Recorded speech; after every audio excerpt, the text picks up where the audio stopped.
우리 다솜 찬양대의 찬양 하나님께서 기쁘게 받으신 줄 믿습니다.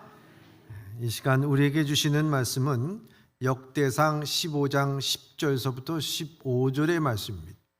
저와 여러분이 한 절씩 교독하고 마지막 절은 합독하도록 하겠습니다. 제가 먼저 봉독하겠습니다. 우시엘 자손 중에 지도자 아미나답과 그 형제가 120명이라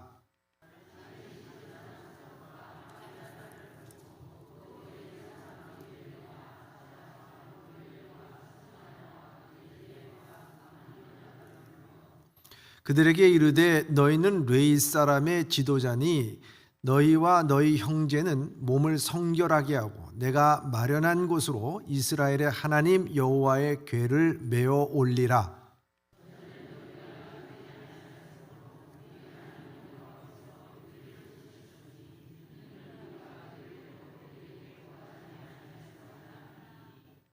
이에 제사장들과 레위 사람들이 이스라엘 하나님 여호와의 궤를 메고 올라가려 하여 몸을 성결하게 하고 모세가 여호와의 말씀을 따라 명령한 대로 레위 자손의 체에 하나님의 궤를 꿰어 어깨에 매니라. 아멘.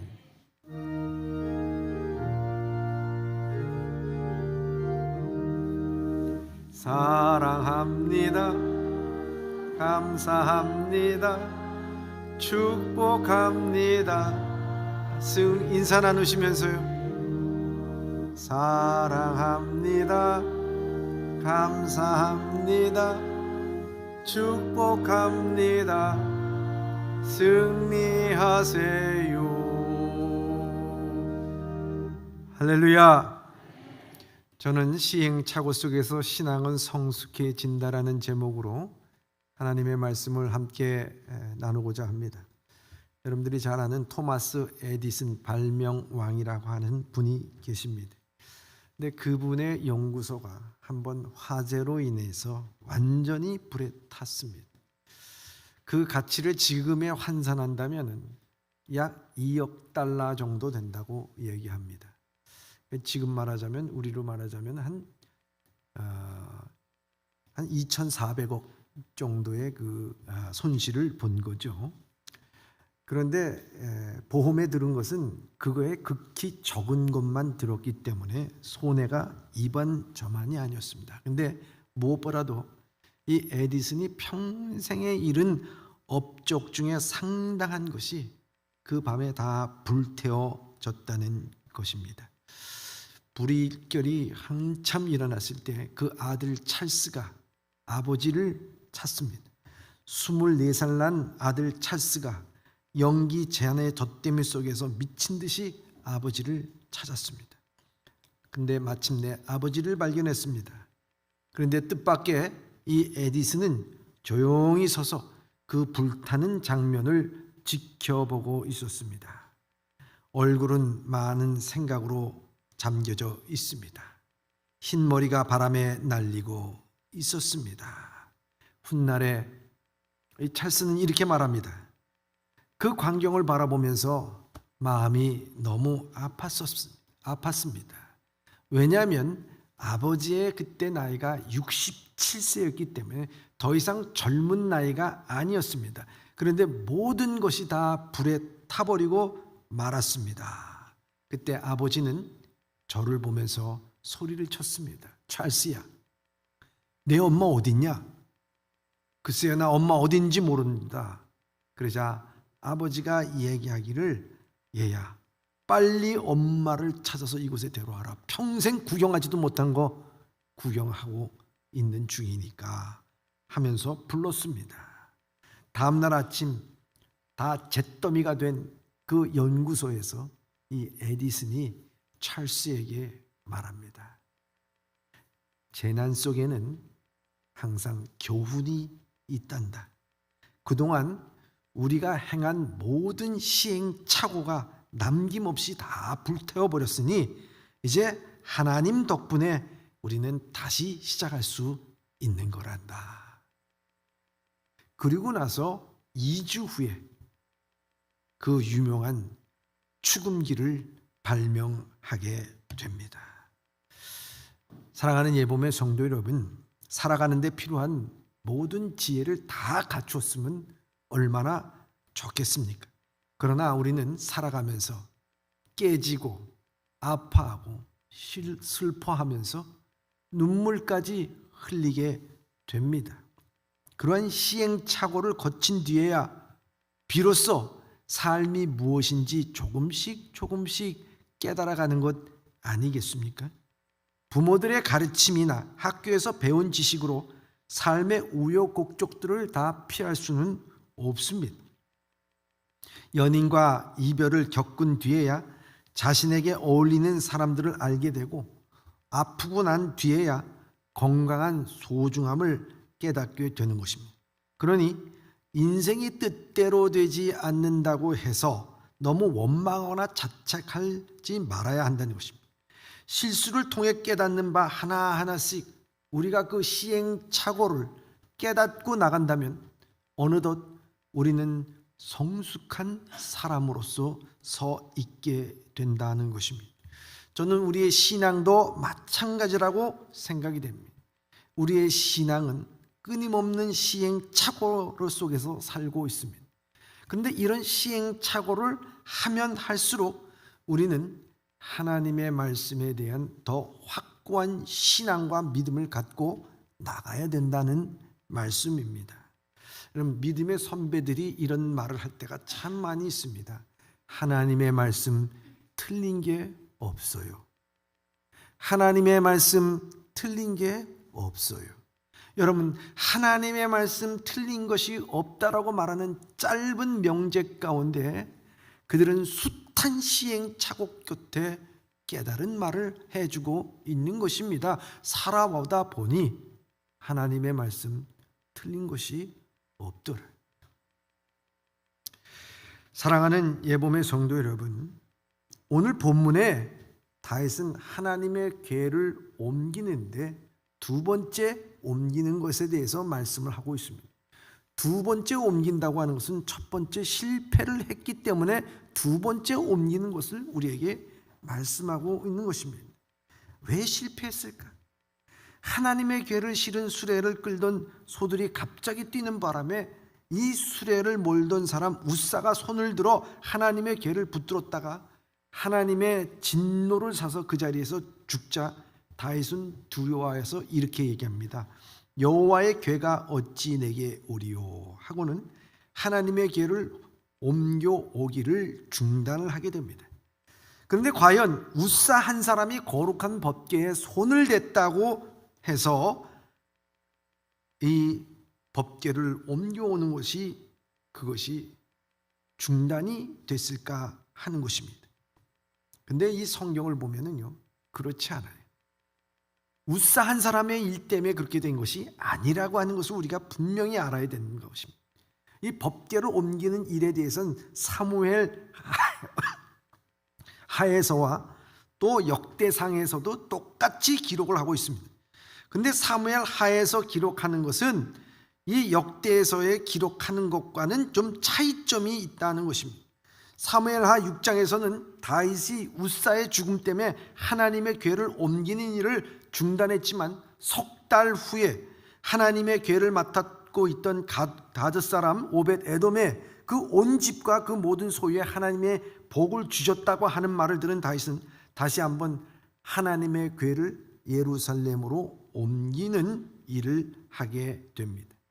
그리고 간단하게 옮겼다고 하는 기록을 하게 됩니다.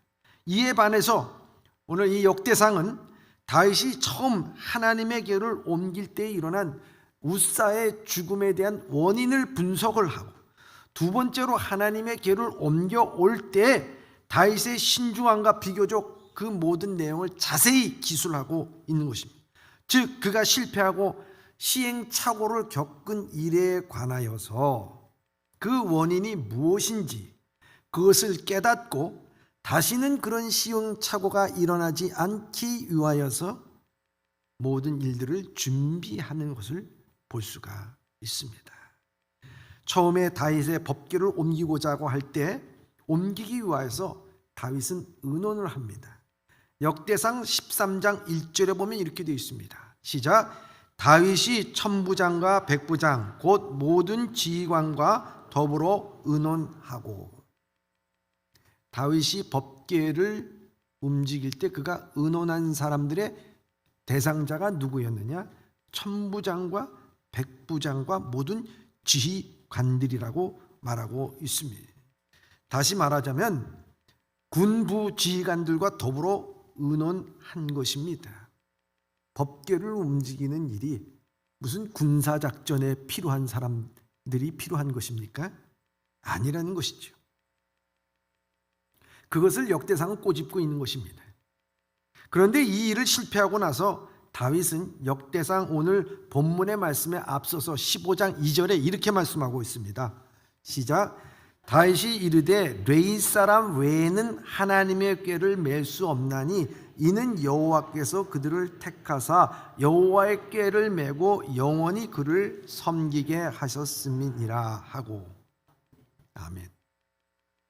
여러분, 첫 번 실패하고 나서는 이 다윗이 얘기하는 것은 뭐냐면 이 여호와의 궤는 레위 사람이 그 궤를 매서 그 채를 어깨에 매야지만 된다는 것을 말씀하고 있습니다. 그럼 다윗이 그걸 아예 애초부터 몰랐다는 얘기입니까? 몰라서 그렇게 첫 번에 실수를 했을까요? 그것이 아니라는 거죠.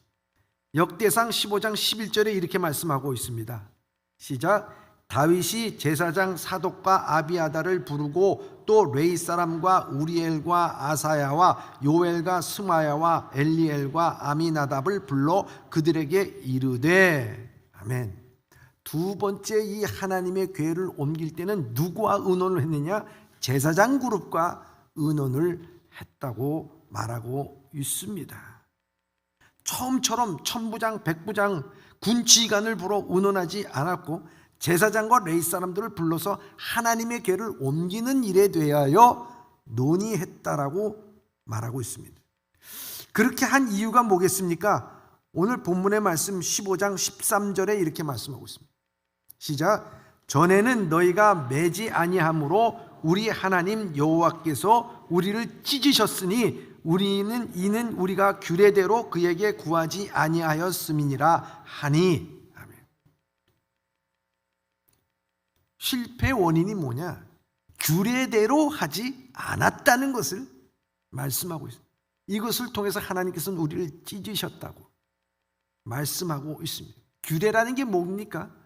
민수기에서 보면은 이 규례는 법궤를 옮길 때는 반드시 제사장이 그 뜰채에다가 메고서 옮기도록 되어 있습니다. 그래서 민수기서 4장 15절에 이렇게 되어 있습니다. 시작. 진영을 떠날 때에 아론과 그의 아들들이 성소와 성소의 모든 기구를 덮는 일을 마치거든 고앗 자손들이 와서 맬 것이니라. 그러나 성물을 만지지 말라. 그들이 죽으리라. 회막 물건 중에서 이것들을 고앗 자손이 맬 것이며. 아멘. 저는 고앗 자손이 와서 맬 것이라는 것에 밑줄 쳤습니다. 왜냐하면 이 고앗 자손이 레위 지파의 한 자손입니다.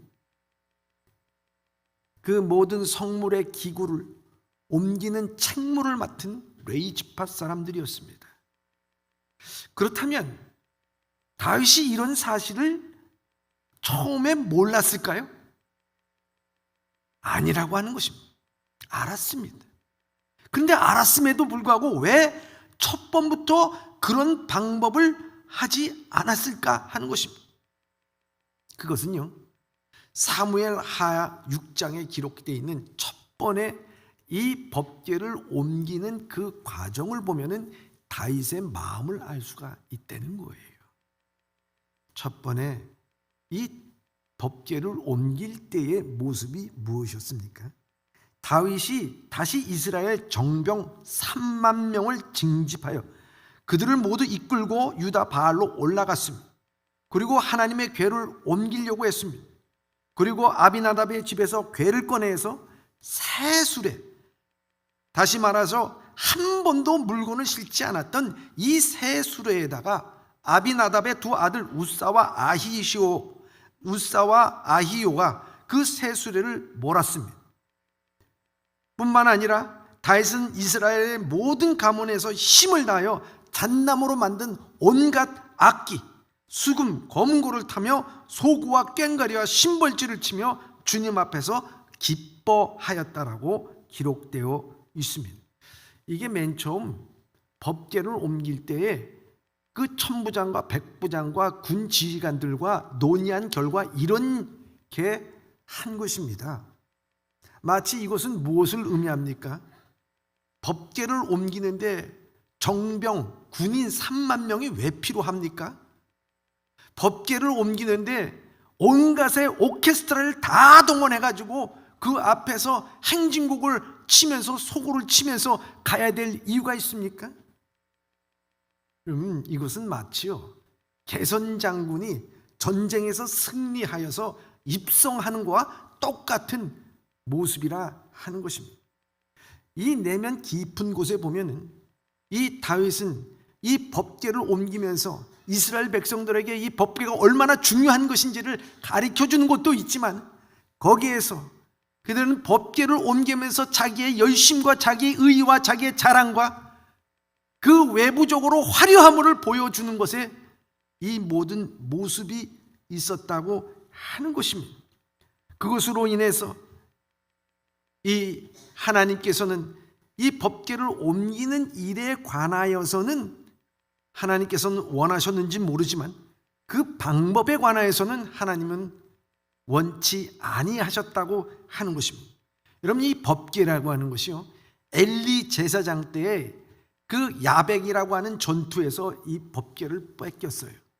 그리고 이 법궤를 뺏기고 난 다음에 다시 한번 법궤가 다시 찾아오기까지 그 기간이 몇 년 걸렸느냐? 100년하고 4개월 걸린 겁니다. 여러분, 아벡 전투가 1102년 주전 1102년에 있었고 법궤를 다시 찾은 기간이 이 100년 후 4개월입니다. 엘리 제사장 때 빼앗긴 거예요. 100년 동안 이 법궤가 없었던 것을 다시 찾아오는 것입니다. 블레셋의 법궤가 있을 때 어떻게 됐습니까? 다곤 신상인 얼굴과 손이 잘려서 문지방으로 나뒹굴었고 몸뚱이만 남아 있었으며 아스토롯의 독한 종기로 괴로움을 당하다가 죽었습니다. 이에 블레셋 사람들은 하나님의 궤를 가드와 에글론으로 옮기고 또 옮겼습니다. 그렇지만 하나님의 궤가 도착하는 곳마다 재앙이 계속됩니다. 그러자 블레셋 사람들이 깨닫습니다. 하나님의 궤는 본래 있던 곳으로 돌려보내야 될 것 같다. 이게 몇 년 걸렸느냐? 100년 걸린 거예요. 이게 사람이 깨닫는데 참 느릿습니다. 여러분, 그걸 보면서도 100년 후에야, 그만큼 당하고 또 당하고 당한 후에야 깨닫고 본진으로 돌려보내자. 이게 인간이에요. 이 시행착오를 겪는 게 이 인간이에요. 그렇게 하나님께서 말씀하시고 그래도 시행착오를 겪으면서도 그걸 알면서도 계속해서 반복하다가 100년 만에 깨닫는 것이 인간의 모습이고요, 우리의 아둔한 모습이라 하는 것입니다. 부모가 그렇게 얘기를 했는데도 깨닫지 못하고 살다가 나중에서야 부모가 떠난 뒤에야서 깨닫고 시행착오 가운데서 성숙해지려고 하는 게 인간의 모습이다, 이렇게 볼 수가 있습니다. 100년 4개월 만에 찾아온 법궤를 옮기기 위해서 3만 명의 정병을 뽑고 새 수레를 실었습니다. 오케스트라입니다. 여러분, 그랬을 때 하나님은요 그것을 원치 않았어요. 그래서 이 나곤의 타작마당에 이르렀을 때 소가 갑자기 펄쩍펄쩍 뛰기 시작합니다. 그러자 이 법궤가 떨어지는 것을 막기 위해서 우사가 손을 댑니다. 그러자 하나님께서는 그를 불경건하게 생각해서 거기서 즉시 그 생명을 빼앗아가는 것을 볼 수가 있습니다. 여러분, 한번 생각해 보시기 바랍니다. 소가 날뛰어서 법궤가 떨어질 때 그 뒤에서 그 법궤를 또한 함께 호위하고 있던 사람들 가운데 법궤가 떨어지는데 떨어지지 않기 위해서 손을 내밀어서 법궤를 잡지 않을 사람이 어디 있겠습니까? 누구나 다 잡을 수 있다는 거예요. 그런데 이 잡는 것이 하나님께서는 옳게 여기지 않아서 그 결과 죽음에 이르게 됐습니다. 여기서 우리가 알게 되는 것은 법궤를 옮기려고 하는 일에 있어서 하나님과 다윗의 생각이 같지 않았다고 하는 거예요. 문제는 무엇인가? 하나님 편에서 법궤를 옮기는 계획 자체는 반대하지 아니하셨지만 잘못된 방법으로 진노하게 되었다고 하는 거예요. 다윗이 하나님의 말씀대로 하지 않았기 때문에 애매모호한 이 웃사마는 죽게 됐어요. 한 청년이 죽게 됐어요. 그리고 그 옮기는 방법을 보면은 그 방법은 하나님의 방법이라기보다도 블레셋 사람들의 방법을 그대로 사용했다고 하는 것입니다. 여러분, 블레셋 사람들이 다시 이 법궤를 이스라엘 진영으로 돌려보낼 때 어떻게 했습니까? 그들이 돌려보낼 때 먼저 그들은 속건 제물을 바치고, 그래서 병이 나을 것이라고 얘기하고, 그리고 새 수레를 만들고, 아직 멍에를 매지 않는 어미 두 소리를 끌어다가 그 수리에 메우고, 그리고 보냈다고 하는 것입니다. 이 블레셋 사람들이 법궤를 옮기해서 취했던 방법입니다. 근데 이 방법을 다윗이 그대로 그것을 행한 것이라 하는 것입니다. 다윗이 이 방법을 선택했는지는, 왜 선택했는지는 모르는 것입니다. 그러나 이 방법은 하나님께서 원하시지 아니했다고 하는 것입니다. 하나님은 하나님의 방법을 원하시는 거예요. 전에 말씀한 것처럼 하나님의 규례대로 말씀대로 하라는 것입니다. 제사장이 매라는 것입니다. 하나님은 다윗이 그 많은 사람들을 모이고 돈을 들여서 새 수레를 만들고 큰 오케스트라를 연주하는 것보다는 하나님의 말씀 한 구절을 깊이 묵상하여 그 말씀대로 살아가는 것을 더 귀하게 여긴다고 하는 것입니다. 내 삶에 부를 쌓든 명예를 쌓은다든지, 그것을 통해서 하나님 앞에 영광을 돌린다든지, 좋은 대학교 들어가고 좋은 직장을 얻고 좋은 배우자를 얻어서 결혼하여서 하나님 영광입니다. 참 귀한 것입니다. 그러나 더 중요한 것은 한 구절의 말씀을 통하여 묵상하고 그 말씀대로 살아가는 것이 하나님은 원하시는 방법이라고 하는 것을 우리에게 말씀하고 있습니다. 여러분, 또 한 가지 다윗이 잘못된 것이 무엇입니까? 그 웃사를 벌하셨을 때 다윗이 화를 냈습니다. 그래서 그곳 이름을 베레스 웃사, 그날의 다윗은 이 일 때문에 주님을 무서워서 이렇게 말합니다. 이래서야 내가 어떻게 주님의 궤를 내가 있는 곳으로 옮길 수 있다는 것이요, 하나님 앞에 항변하는 것. 아니, 이렇게 되면 내가 어떻게 합니까? 하나님, 이런 말을 하게 됩니다. 이런 것을 종합해 볼 때 하나님이 원하시는 것이 아니었습니다. 다윗의 열심이었습니다. 다윗의 의였습니다. 자기 욕심이었습니다. 그리고 세상의 눈높이에 맞춰서 모든 일을 한 것입니다. 여러분, 생각해 보시기 바랍니다. 왜 다윗이 그렇게 법궤를 옮기는 일에 온갖 힘을 썼을까? 법궤 100년 동안 이스라엘 백성 진영이 없었어요. 그때 이스라엘 백성 망했습니까? 아닙니다. 하나님께서는 계속해서 역사하셨습니다. 하나님께서는 사무엘을 세워 들었었고 다윗을 들었었습니다. 하나님의 역사는 법궤가 블레셋 진영에 있던 오벳 에돔의 집에 있던 어느 곳에 있던 상관없이 하나님께서는 이스라엘 백성들을 통치하시고 인도하셨다는 것입니다. 그런데 이 법궤가 어디 있던지가 중요한 것이 아니라 이 다윗이 그토록 옮기려고 했던 그 이유가 무엇이었을까 하는 것입니다. 첫 번째, 그는 이 법궤를 옮기려고 했을 때 거기에는 자기 의와 자기 생각과 자기의 자랑과 자기의 욕심이 더 컸습니다.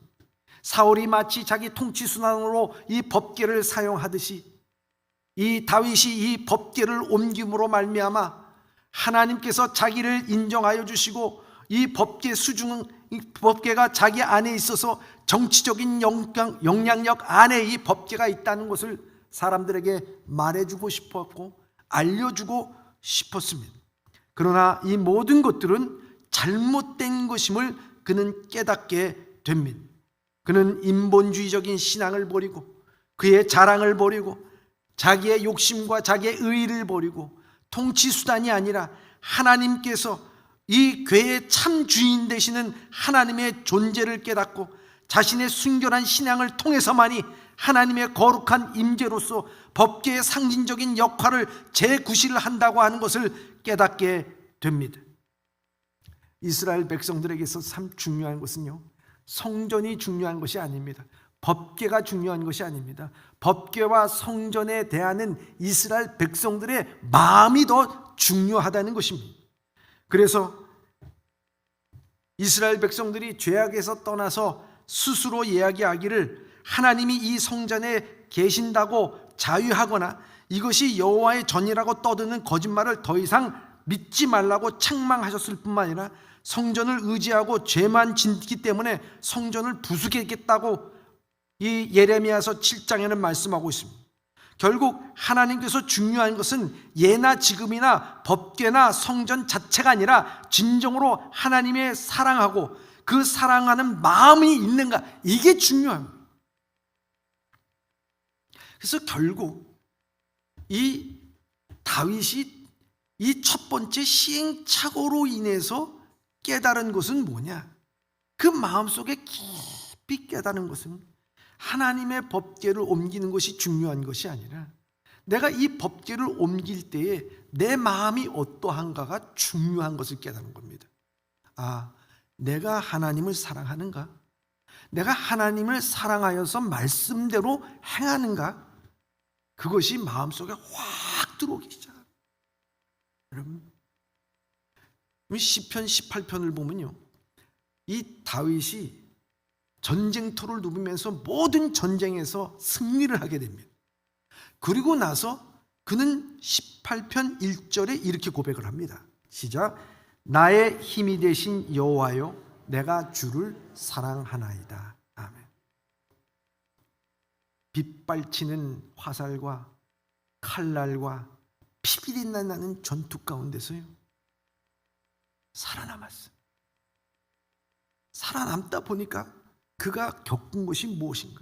야, 이 죽음의 사망의 음침한 골짜기에서도 나를 지켜주시는 하나님, 내가 오늘 산 거 이거 하나님께서 나를 사랑해 주셨고, 그러면서 고백한 게 나의 힘이 되신 여호와여, 내가 주를 사랑하나이다. 이 고백을 한 거예요.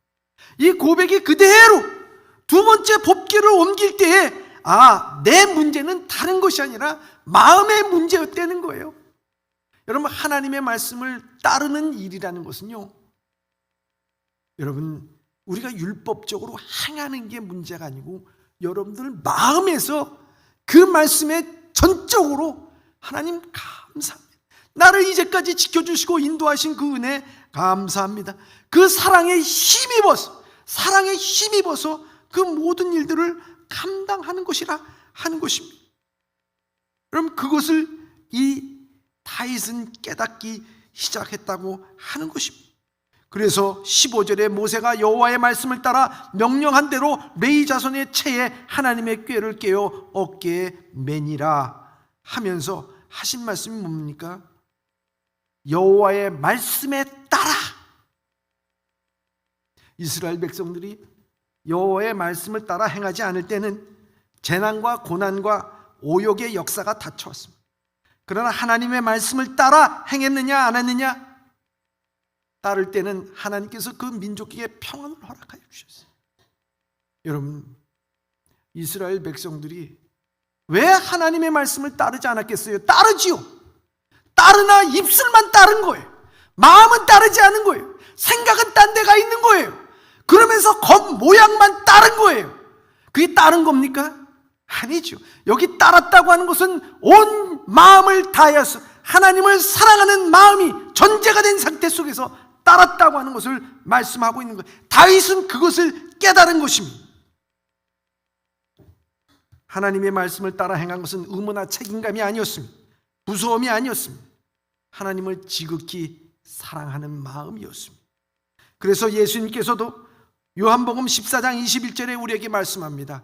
시작. 나의 계명을 지키는 자라야 나를 사랑하는 자니 나를 사랑하는 자는 내 아버지께 사랑을 받을 것이요 나도 그를 사랑하여 그에게 나를 나타내리라. 아멘. 주님 사랑합니다. 하나님 사랑합니다. 내 계명을 지켰느냐? 내 말씀을 따랐느냐?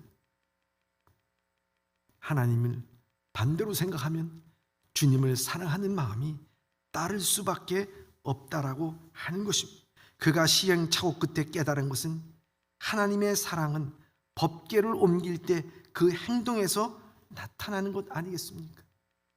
여러분, 사랑을 하게 되고 내가 이 법궤를 옮기는 마음이 어떤 마음인가? 두 번째는 그에게 있어서는 정병도 필요 없었습니다. 세수레도 필요 없었습니다. 소고치고 나팔부는 오케스트라 동원도 필요 없었습니다. 그는 오직 자기가 그 법궤 앞에서 그 제사장들이 매면서 7자국마다 6자국마다 그는 하나님 앞에 제사를 드리며 그 앞에서 에봇을 입고 그야말로 속옷만 입고 그 춤을 추면서 기뻐했다 그랬습니다. 미갈이 그것을 보면서 아이고 창피하다, 아이고 부끄럽다, 당신들은 신하들과 미천한 자들 앞에서 어떻게 그렇게 부끄러움을 보입니까? 그러자 다윗이 뭐라고 얘기합니까? 내가 이보다 더 낮아진다 하더라도 하나님께서 나를 높이실 것이오. 여러분, 사랑을 하게 되면요 부끄러움이 없어요. 많은 사람들이 사랑을 하면은 유치해진다 그럽니다.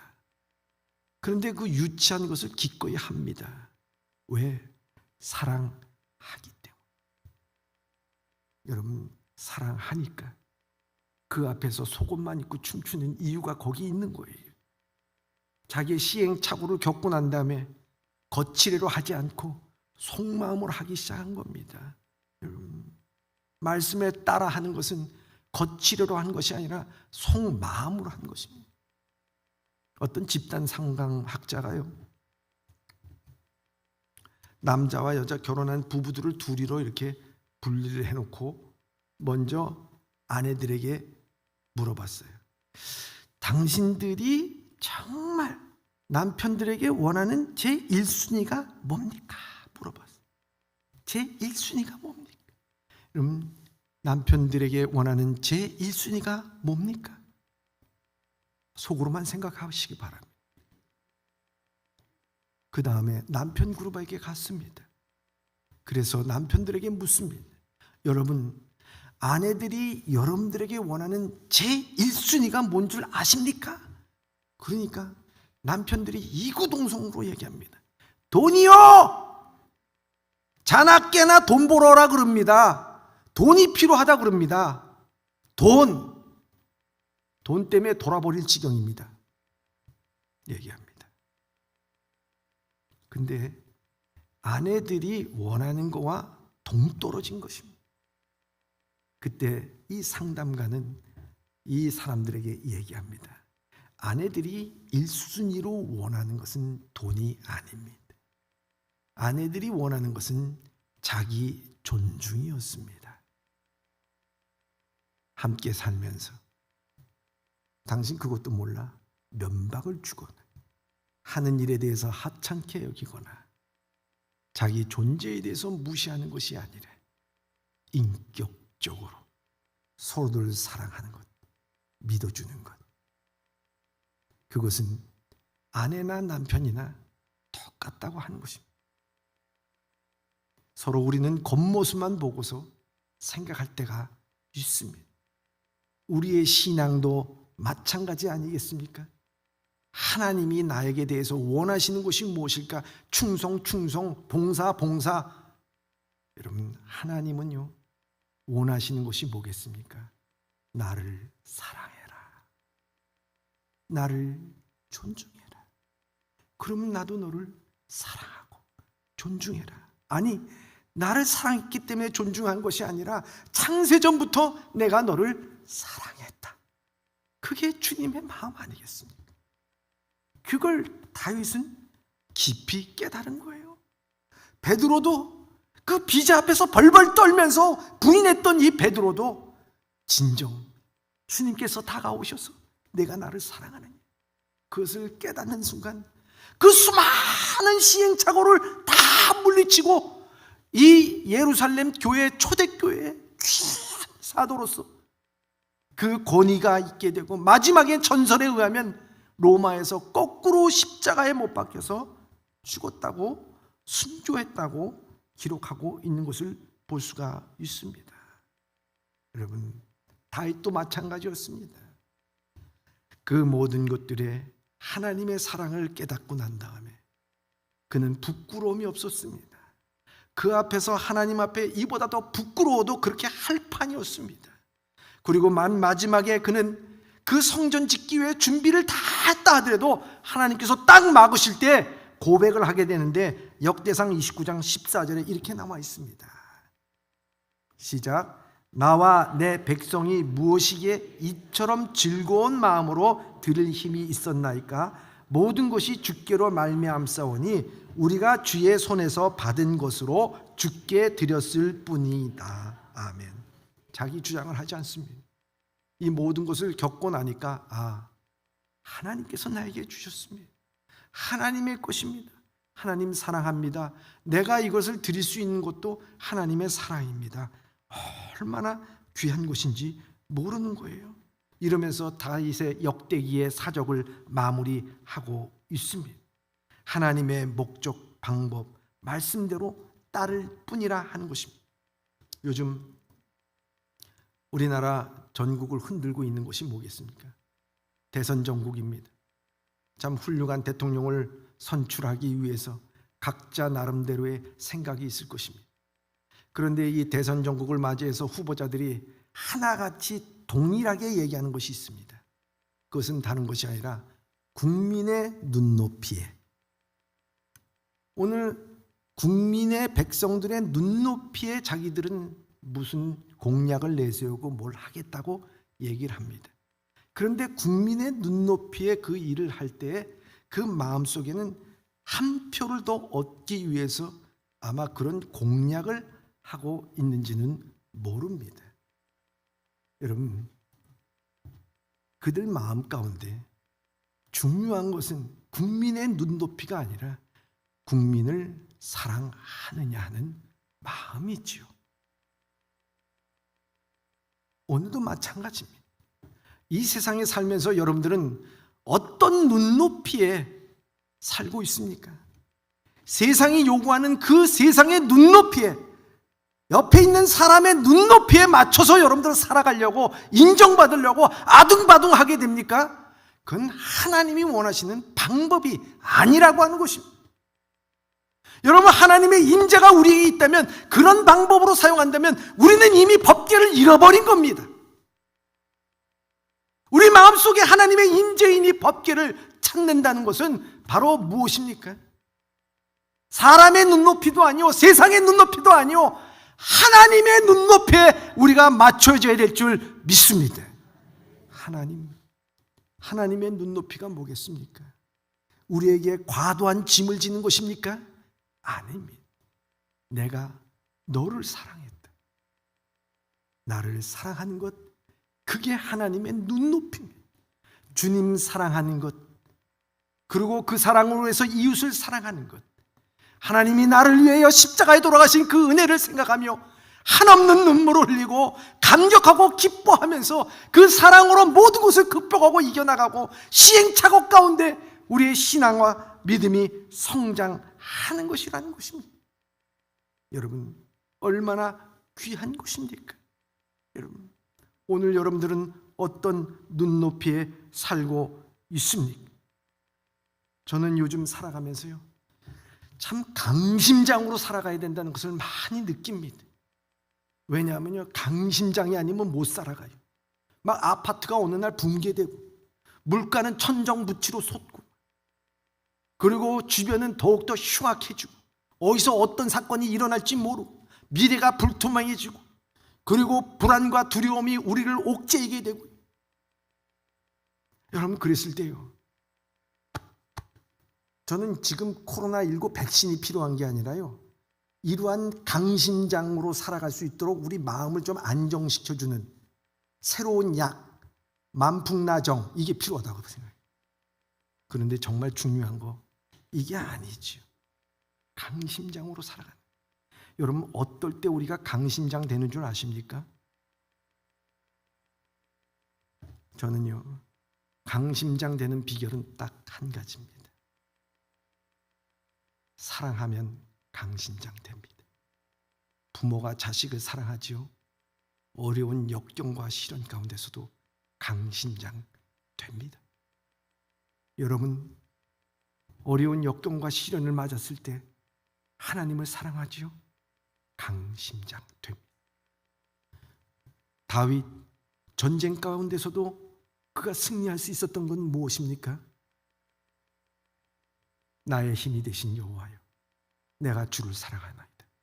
강심장 됐습니다. 사랑하는 예보의 성도 여러분, 오늘 주신 말씀을 생각하면서 다른 건 기억 못해도 우린 이거 하나만은 기억하십시다. 사랑하는 예보의 성도 여러분, 지난 한 주간 동안 말씀대로 살았습니까? 지난 한 주간 동안 하나님을 뜨겁게 사랑했습니까? 여기에 분명한 답이 있었다면 여러분들은 강심장, 아니 능력의 그리스도인으로 살아가는 우리 성도들이 다 되시길 주님의 이름으로 축원합니다.